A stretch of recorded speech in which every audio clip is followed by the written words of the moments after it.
క్రీస్తునందు ప్రియమైన వీక్షకులందరికీ మన ప్రభును రక్షకుడునైన యేసుక్రీస్తు నామములో శుభవందనాలు. ఈ యొక్క మత్తయి సువార్త బైబిల్ స్టడీకి మిమ్మల్ని అందరినీ కూడా ప్రేమతో ఆహ్వానిస్తూ ఉన్నాను. మనం నేర్చుకుందాం. ఆసక్తి కలిగి ఈ యొక్క బైబిల్ స్టడీని వీక్షించండి. దేవుని యొక్క వాక్యాన్ని నేర్చుకోండి, చదవండి, అలాగే వినండి, ఆధ్యాత్మికంగా బలపడండి. ఇవి ఆత్మ సంబంధంగా మిమ్మల్ని అభివృద్ధి పరిచే విషయాలే కానీ ఆత్మ సంబంధంగా కృంగదీసే విషయాలు కావు. మీరు పరలోక రాజ్యానికి చేరడానికి కావలసిన పరలోక జ్ఞానం దేవుని వాక్యం ద్వారా మీరు పొందుకోవాలనే ఆశతోనే ఈ యొక్క బైబిల్ స్టడీ ప్రారంభించబడింది. కాబట్టి సమయాన్ని సద్వినియోగం చేసుకుని జ్ఞానవంతులు కావాలని ప్రభు పేరిట మిమ్మల్ని కోరుకుంటూ ఉన్నాను. దేవుని వాక్యం విలువైంది, ప్రతి మాట విలువైంది.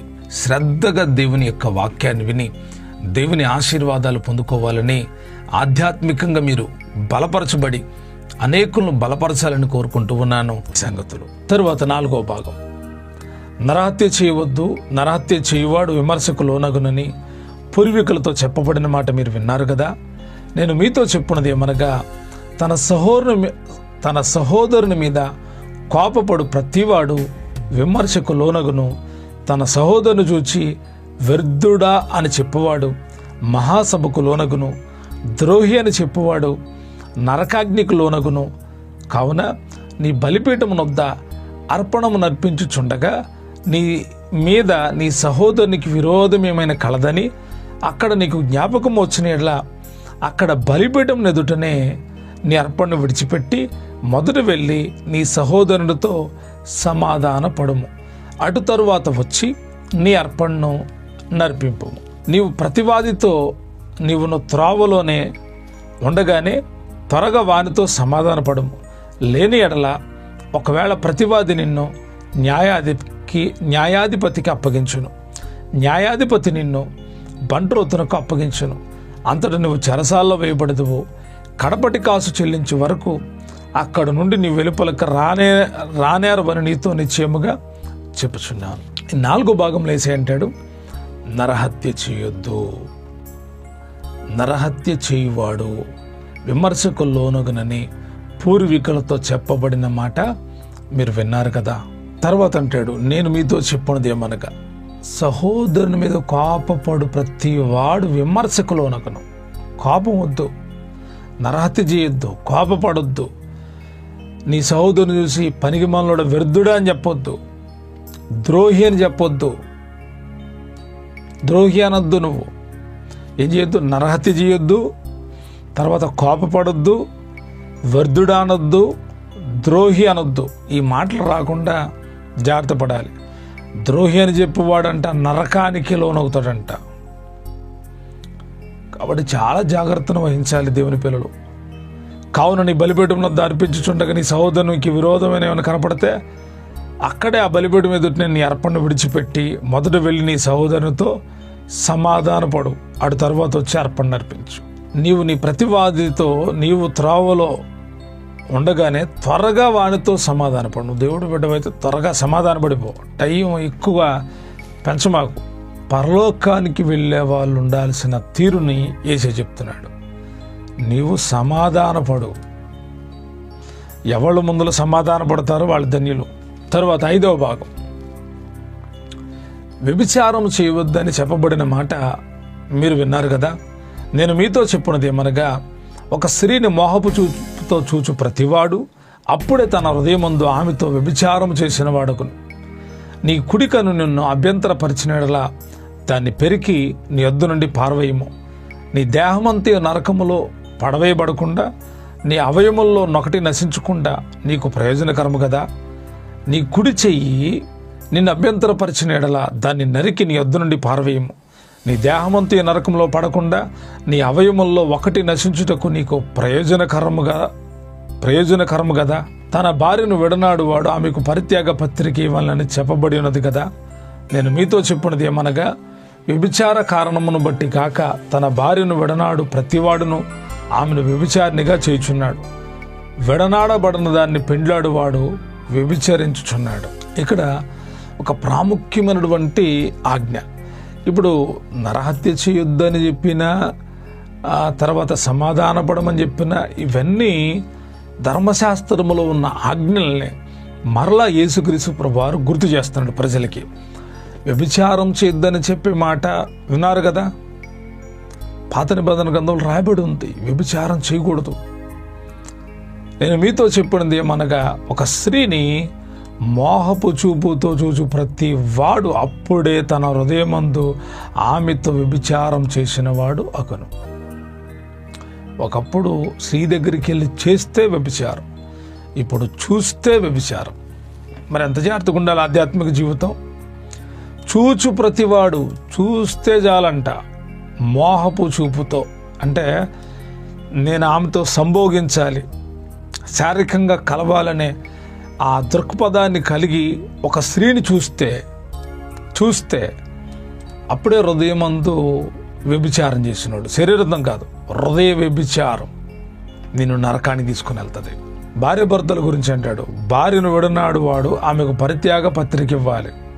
వాళ్ళ భార్యను వదిలిపెట్టాలనుకో వెడసీట్లు ఇవ్వాలంట. అది కూడా కారణం ఏంటి అంటే, అవి చిన్న చిన్న గొడవలకి వెడసీట్లు ఇచ్చేస్తుంటారు చాలామంది. అది కాదు, వ్యభిచార కారణమును బట్టి కాక. వ్యభిచార కారణం రెడహనేడు దొరికిందా భార్య? పాపం చేత దొరికిందా? తప్పు చేత దొరికిందా? సాక్షులు ఉన్నారా? అప్పుడు నువ్వు వెడసీట్లు ఇవ్వచ్చు. ఇది యేసు చెప్తున్నటువంటి ఉపదేశం. తరువాత 6వ భాగం, మరియు నీవు అప్రమాణము చేయక నీ ప్రమాణములను ప్రభువునకు తెలపవలను, ప్రభువునకు చెల్లింపవలనని పూర్వీకులతో చెప్పబడిన మాట మీరు విన్నారు కదా. నేను మీతో చెప్పున్నది ఏమనగా, ఎంత మాత్రము ఒట్టు పెట్టుకొనవద్దు, ఆకాశము తోడనవద్దు, అది దేవుని సింహాసనము, భూమి తోడనవద్దు, అది ఆయన పాదపీఠం, యెరూషలేము తోడనవద్దు, అది మహారాజు పట్టణం. నీ తల తోడని ఒట్టు పెట్టుకొనవద్దు, నీవు ఒక వెంట్రుకను తెలుపు గాని నలుపు గాని చేయలేవు. నీ మాట అవునంటే అవును, కాదంటే కాదు అని ఉండవలను. వీటికి మించినది దుష్టు నుండి పుట్టినది. ఇక్కడ మనం చదివితే ప్రమాణాన్ని గురించి ఇవన్నీ ధర్మశాస్త్రంలో ఉన్న సంగతులే. నేను రెఫరెన్సులు చెప్తే టైం ఎక్కువ అవుతుందని నేను మీకు మళ్ళీ రెఫరెన్సులు చెప్పట్లేదు. అంటే ఈ అధ్యాయాలు ఎక్కువ లెంత్ ఉన్నాయి కాబట్టి వివరణ చేస్తున్నా, గుర్తుపెట్టుకోండి. నువ్వు అప్రమాణం చేయొద్దు, నీ ప్రమాణాలు ప్రభువుకు చెల్లించాలి కాబట్టి అసలు నువ్వు ప్రమాణం చేయొద్దు, ఏ మాత్రం ఒట్టు పెట్టుకోవద్దు.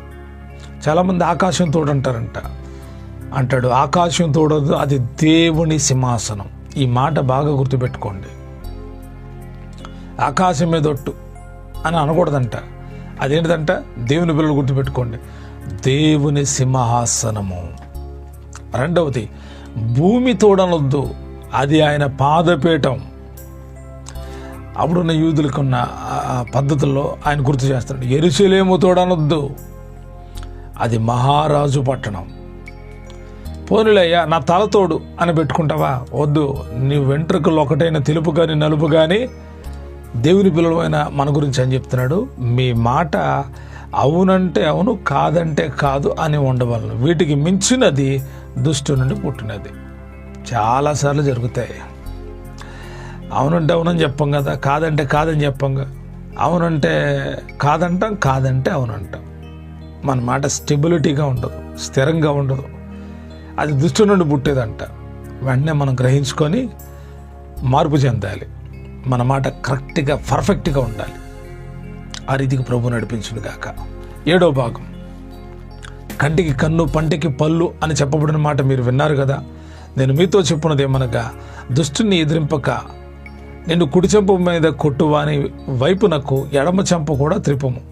ఎవడైనా నీ మీద వ్యాజ్యం వేసి నీ అంగి తీసుకున్న గోరుని ఎడల వానికి నీ పైవస్త్రమును కూడా ఇచ్చివేయము. ఒకడు 1 మైలు దూరము రమ్మని నిన్ను బలవంతం చేసిన ఎడల వానితో కూడా 2 మైళ్ళు వెళ్ళము. నిన్ను అడుగువానికి ఇమ్ము, నిన్ను అప్పు అడుగువాని నుండి నీ ముఖము త్రిప్పుకొనవద్దు. నీ పొరుగువాన్ని ప్రేమించి నీ శత్రువును ద్వేషించమని చెప్పబడిన మాట మీరు విన్నారు కదా. నేను మీతో చెప్పున్నది ఏమనగా, మీరు పరలోకమందున్న మీ తండ్రికి కుమారులై ఉండునట్లు మీ శత్రులను ప్రేమించుడి, మిమ్మల్ని హింసించు వారి కొరకు ప్రార్థన చేయుడి. ఆయన చెడ్డవారి మీదను మంచివారి మీదను తన సూర్యుని ఉదయింపజేసి నీతిమంతుల మీదను అనీతిమంతుల మీదను వర్షము కురిపించుచున్నాడు. మీరు మిమ్మల్ని ప్రేమించిన వారినే ప్రేమించిన ఎడల మీకేమి ఫలము కలుగును? సుంకరులను అలాగూ చేయుచున్నారు కదా. మీ సహోదరులకు మాత్రము వందనము చేసిన ఎడల మీరు ఎక్కువ చేయుచున్నదేమి? అన్యజనులు అలాగూ చేయుచున్నారు కదా. మీ పరలోకపు తండ్రి పరిపూర్ణుడు గనుక మీరు పరిపూర్ణులుగా ఉండెదరు. కంటికి కన్ను, పంటికి పన్ను, ఇది ధర్మశాస్త్రం చెప్తున్న మాట. అయితే ఏసే ధర్మశాస్త్రం చెప్పే మాట ఏంటంటే, నిన్నెవడను కొట్టాడనుకో, కుడి చెంప మీద కొడితే ఎడమ చెంప తిప్పు. నీ మీద వ్యాజ్యం వేసేవాడైనా నీ అంగీ తీసుకోవాలనుకుంటే వాడికి నీ పై వస్త్రం కూడా ఇచ్చేయమన్నాడు. ఒకడెవడైనా వచ్చి నిన్ను 1 మైలు దూరం రమ్మని బలవంతం చేస్తే వానితో 2 మైళ్ళు ఇల్లు అంటున్నాడు. ఆధ్యాత్మికంగా ధర్మశాస్త్రము ఎలా ఉంటుందో యేసే చెప్తున్నాడు. పాత నిబంధన కాలపు ధర్మశాస్త్రం కంటికి కన్ను, పంటికి పళ్ళు అంటే అర్థం ఏంటో తెలుసా? దెబ్బకి దెబ్బ. వాడు కుడి చెంప మీద కూడా 2 చెంపలు వాయించు, అది వాడు నిన్ను కొడితే తిరిగి కొట్టు. కానీ ఇక్కడ అంటాడు, నిన్ను కొడితే కొట్టించుకో, మళ్ళా కొట్టించుకో. నీ అంగీ తీసుకోవాలనుకుంటే ఆడికి నీ భయపట్టు కూడా ఇచ్చే. నేను రమ్మని బలవంతం చేశాడా, ఇల్లు ఆడితో 1 మైలు రమ్మంటే 2 మైలు ఇల్లు. ఇది యేసే చెప్పిన బోధ. తరువాత నిన్ను అడుగువానికి మున్నప్పు అడుగువాని ముఖం తిప్పుకోవద్దు.